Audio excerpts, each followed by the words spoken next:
So think about the last time your manager gave you a positive review. They said things like, "You're a good asset to the team. Your work on that project was excellent. We couldn't have hit that deadline without you." And you walked out of that meeting feeling so genuinely good, didn't you?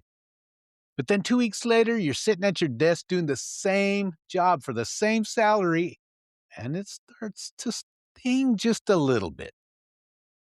Not because the praise wasn't real, because it was real, and it didn't translate into anything. So you told yourself the same thing you've been telling yourself for months, maybe even years. They know I'm good. When the time is right, they're going to take care of me. Listen, your manager's not sitting in their office calculating the gap between what you're worth and what you're making. It's not their job. That's your job. Welcome to the Drew Chaz Podcast, a podcast built for introverts with big goals and busy minds. I'm your host, Drew, and around here, we don't silence our thoughts, we sharpen them. Every week, I give you the mindset frameworks, clarity formulas, and quiet power strategies that help deep thinkers move forward without pretending to be louder, bolder, or more extroverted than they really are. If you're ready to turn overthinking into clarity, turn hesitation into action, and build success your way, you're in the right place. So let's get into it. So today we're going to do that job together. And I'm going to show you exactly how corporate introverts build the case, anchor the conversation, and ask for what they are worth. Not aggressively, not awkwardly, but clearly, directly, and in a way that feels completely authentic to who you are. Here's the most expensive belief a corporate introvert can hold: that good work automatically converts into fair compensation. Well, hate to tell you, but it doesn't. And the longer you hold that belief, the more you're going to quietly pay for it every single month. Welcome to the Drew Chaz Podcast. I'm Drew, and we're now deep into what I'm calling the Quiet Authority series. And if you've been following along, you already have the 30-day Quiet Authority framework, the 5-people map, the Quiet Voice framework, and the Leadership Identity Reset. Each one of these episodes was building towards this exact moment. Because here's the truth about quiet authority. It's not just about being seen and respected. It's about being compensated for the value you bring. Seen, valued, and paid. That is the full arc. And today we're going to get to that paid part. Now, I want to be honest with you about something before we even go any further.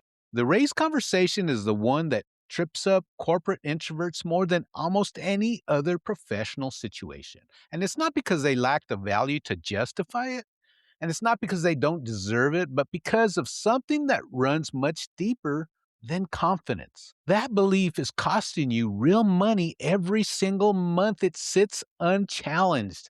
And today we're going to challenge it, and we're going to replace it with a strategy that works for the way your mind actually operates. By the end of this episode, you're going to have 3 things. First, you're going to have a clear understanding of the psychology behind why introverts avoid salary conversations, including the specific fear that most career coaches never name directly. And second, it's the 3-part RAISE framework. This is not a generic negotiating strategy. It's built specifically for how corporate introverts think, prepare, and communicate. Evidence first, anchoring second, and ask third. And then thirdly, the exact sentence to use when you walk into that meeting.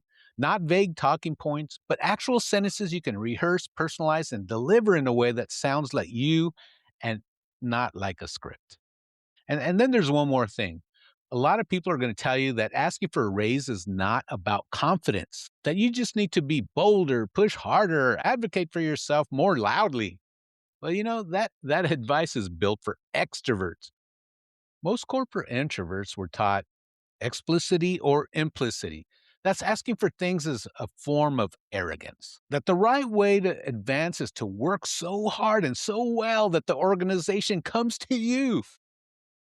That asking feels like pressure, like bragging, like you're somehow declaring yourself more important than the work. The approach I'm about to give you is built for introverts. It's quieter, more methodical, more thoroughly prepared, and in many cases, more effective because it's designed around your natural strengths instead of fighting against them. Let me describe a scenario that I've heard from corporate introverts more times than I can count. You've been in your role for somewhere between 18 months and 3 years. You started strong, you learned fast, you took on responsibilities that weren't officially yours because the team needed it, and you could do it. You solved problems quietly, and you delivered things that required way more skill than your job description suggested. And your manager knows it. In one-on-ones, they'll tell you. In reviews, they document it. When your team is struggling, they come to you because they know you'll think it through carefully and give them something real. But here is where it breaks down. Every time you get close to having the compensation conversation, something stops you. It might be the company had a tough quarter, or your manager seems stressed about something unrelated. Or you tell yourself that bringing up money feels transactional, like you're reducing your contribution to a dollar amount. So what do? You wait. And the months pass, and your salary stays flat. And the gap between what you're worth on the open market and what you're making grows a little wider every single month. Think about that for a second. You're protecting your manager from a conversation they're professionally equipped to have, a conversation that's literally part of their job, and you're doing it at a financial cost to yourself. Well, that's not quiet authority. That's quiet self erasure. I want to give you a completely different framework for what this conversation actually is. Asking for a raise is not asking for a favor. It's not making a demand. It's bringing a business case to a business conversation. And you're not asking your manager to like you more. You're presenting evidence of market value and contribution and inviting a discussion about alignment. That is a professional conversation, and you're completely equipped to have it. So here's what's actually happening in those moments when you pull back. And you're not being humble. You're not being patient. You're managing your manager's emotion on their behalf and paying for that service with your own income. So before we get into the framework, I want to spend a few minutes on the psychology because if you don't understand why you avoid this conversation, the tactics alone won't be enough to get you into that room. There's three specific fears that drive avoidance for corporate introverts, and most people only name one. I'm going to name all three. So fear number one, the fear of rejection. This one is obvious, and if you ask and they say no, that sting is real.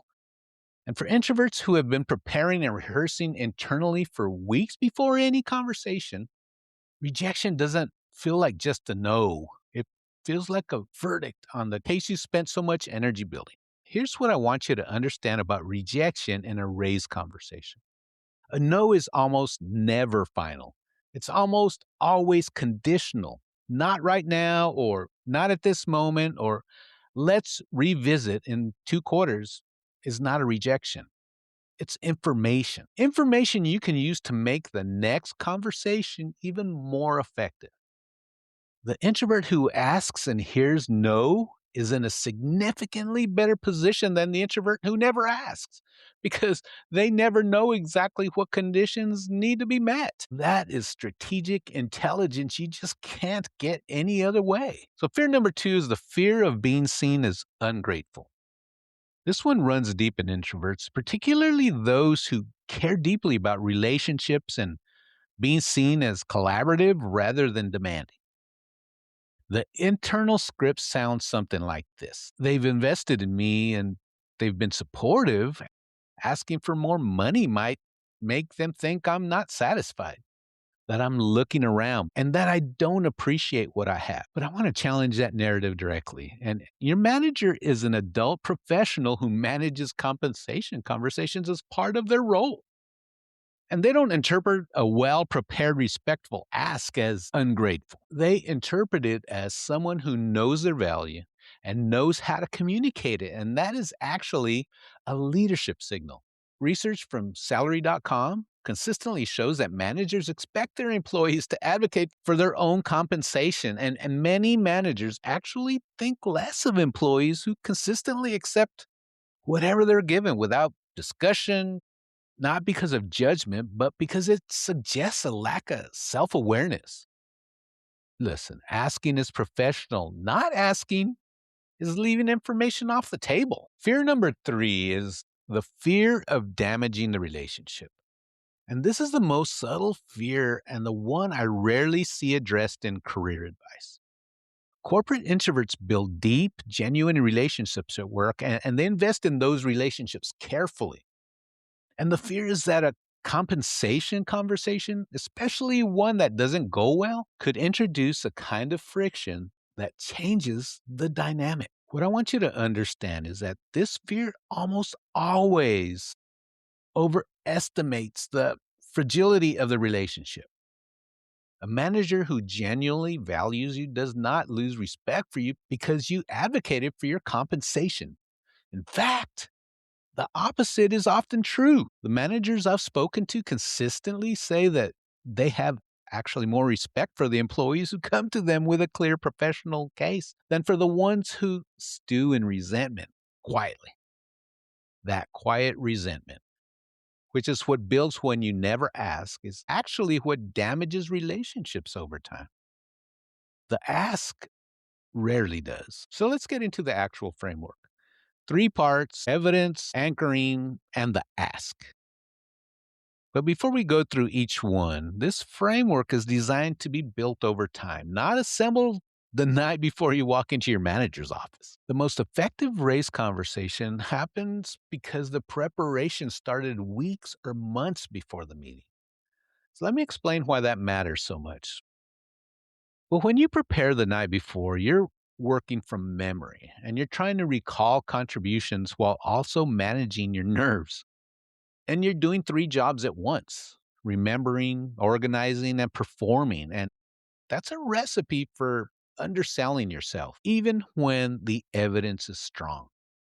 But when you prepare over time, you arrive at the conversation with a document, a real document with specific entries. And suddenly, you're not trying to remember anything and you're simply presenting what you already built. And that starts the entire energy of the meeting. So, starting right now, not the week before your next review, I want you to open a document and begin building what I call your evidence document. I mean, it's barely June. You have until the end of the year to come up with all of this evidence and create this document so that you can go into that meeting with confidence. Your evidence document has one job, and that's to make the gap between what you were hired to do and what you actually do completely undeniable. Here's the situation: 3 columns, what you were hired to do, what you've actually delivered, and the gap between those 2 things. In the first column, pull your original job description. That document tells you exactly what the role was scoped to require. For the second column, write down every contribution you've made over the past 12 months that went beyond the scope. And be specific, not from, I improved the onboarding process. I rebuilt the client onboarding process from a 14-step manual sequence to a 5-step. The fear of damaging the relationship by asking is almost always larger than the actual risk. The thing that damages relationships over time is not asking and slowly building the kind of quiet disengagement that shows up in your work before you even notice it yourself. Automated workflow that reduces average onboarding time by 3 weeks and eliminated the most common source of client support tickets in Q3. Now, that specifically is everything.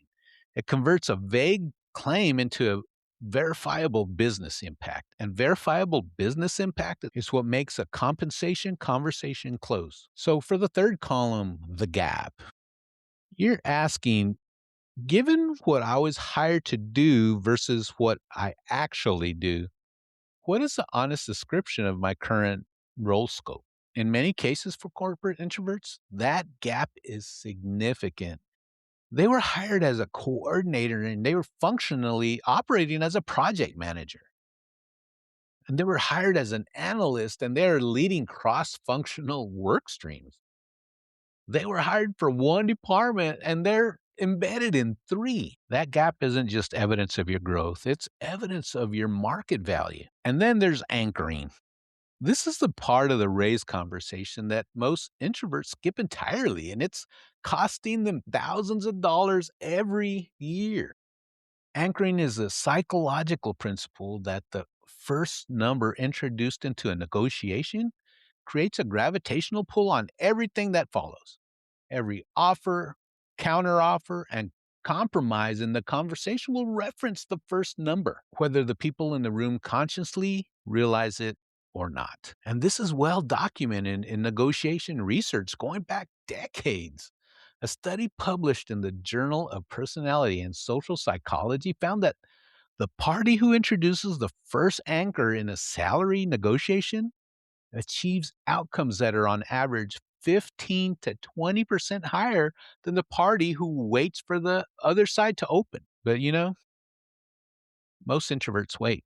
They walk in, present their evidence, and then look at their managers to respond with a number.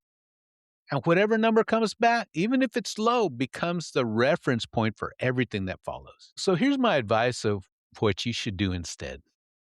So before the meeting, research your market value using various sources, LinkedIn salary data, filtered by your specific role, title, and experience years, Glassdoor salary data for your industry and company size, and if possible, salary survey data from industry associations relevant to your field. You're looking for the honest range for someone doing the work you are actually doing and not for the work your job description says you should be doing. Because remember, there is likely a gap there. Price the role you're performing, not the role you were hired to perform. Let me say that one more time. Price the role that you are currently performing, not the role that you were hired to perform. And once you have that range, you anchor 10 to 15% above the midpoint of what you generally want to land at. And it's not because you're greedy. It's because you're understanding anchoring. Your evidence document is not a list of things you did. It's a business case. It exists to answer one question before your manager even asks it. Given everything this person has delivered, does that current compensation accurately reflect their contribution? The document makes the answer totally undeniable. Because you know the conversation will move from the first number and you want that movement to land where you actually belong, not below it. So here's the part introverts often push back on, and this does not make you aggressive or entitled. It just makes you informed. Your manager anchors numbers in their head all the time. Your peers who have negotiated their salaries already introduced anchors, whether they knew what that word meant or not. You're not gaming the system. You're participating in it with your eyes wide open. So now you have your evidence document, you have your anchored number, and now we talk about the actual conversation. I want to address something real quick here. Most advice about salary conversations focus almost entirely on what to say. Well, I want to spend equal time on when to say it and how to create the right conditions for the conversation. Because for introverts, context matters enormously. The right time is not the end of a performance review. By that point, your manager has already mentally closed the meeting and is not in a generative open mindset. The right time is a dedicated one on one that you request specifically for this purpose. You book the meeting, you send a brief agenda note in advance saying, I'd like to discuss my current compensation and career trajectory. That note does two things. It respects your manager's time by not ambushing them, and it signals that this is a professional conversation that you're initiating. And this frames your authority before you walk in that door. Now, the structure of the conversation itself. You open. Don't wait for your manager to lead. Use the same principles that we've talked about in the past. The person who sets the frame controls the narrative. Your opening sentence should be something like this.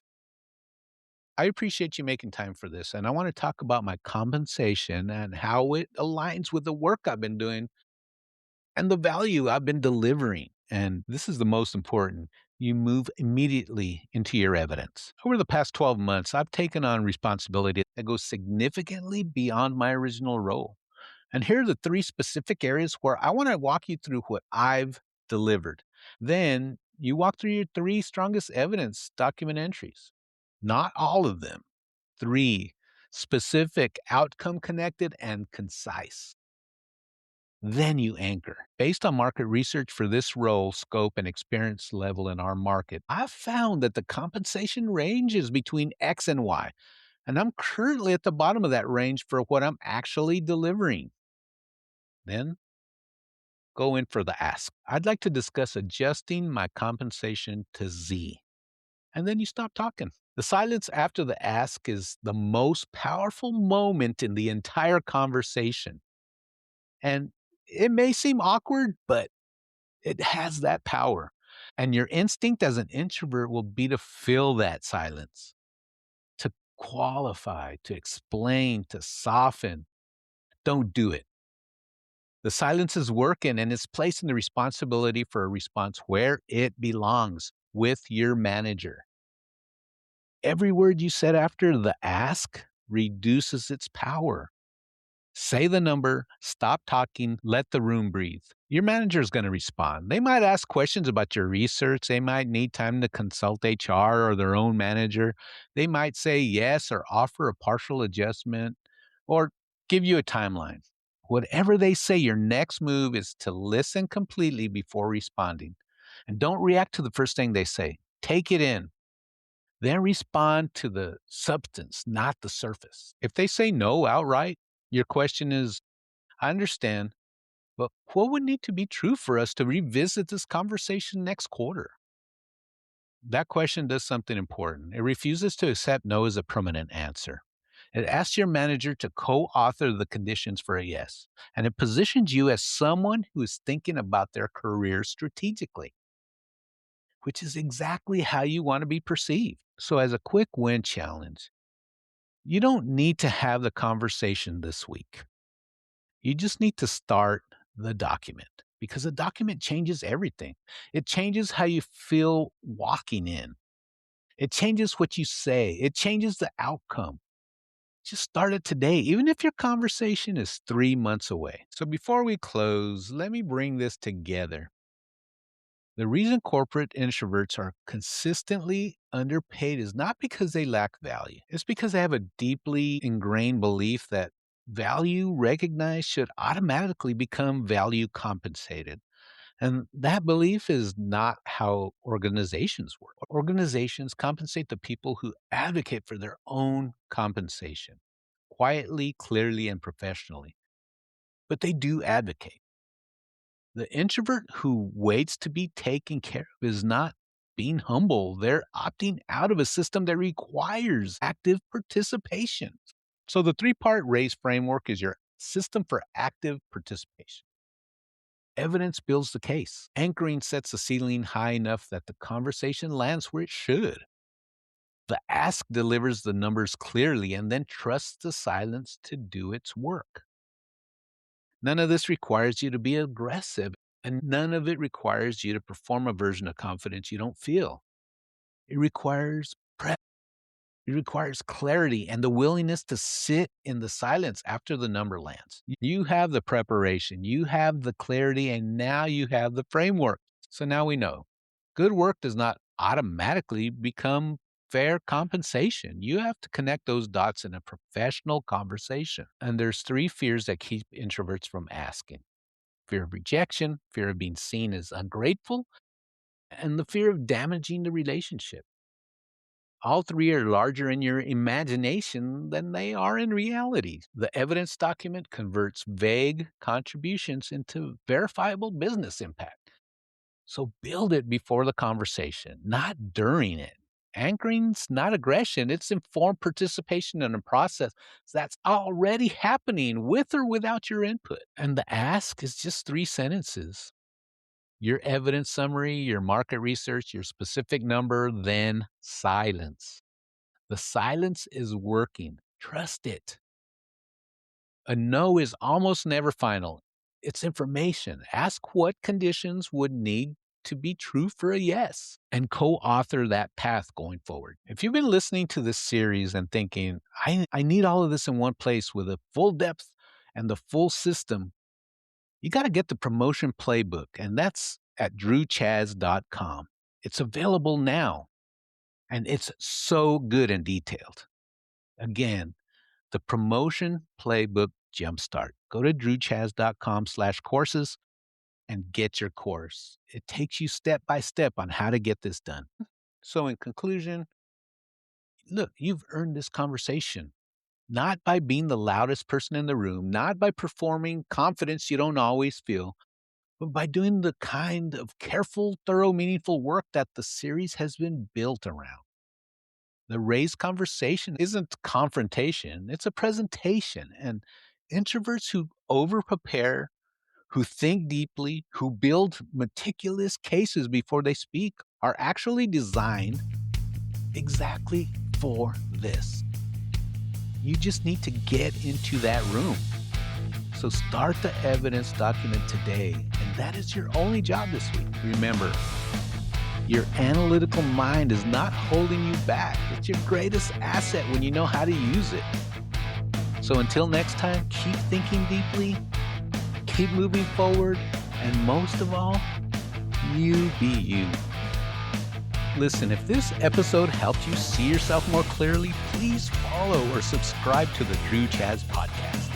Leaving a review helps other introverts just find my show, and sharing this episode helps someone else feel less alone in their thinking. Thanks again for listening, and I'll see you in the next episode. And remember, you be you.